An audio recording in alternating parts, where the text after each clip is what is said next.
பாப்பாக்கு 1.4 இயர்ஸ் தான் ஆகுது. நம்ம சொல்றதெல்லாம் லிசன் பண்ணி அவன் சொல்லுவா. பாருங்க என்ன சொல்றாங்க. யாழினி, குருவி எப்படி கத்தும்? குருவி சொல்லு. யாழினி குருவி சொல்லு. காக்கா சொல்லு. காக்கா சொல்லு.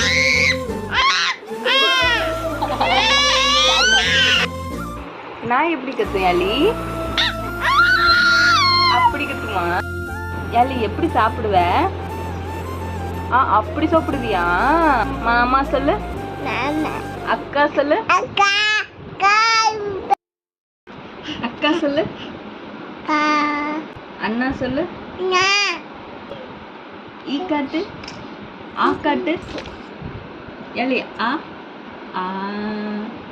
அக்கா சொல்லு. குட் மார்னிங் சொல்லு. Good morning.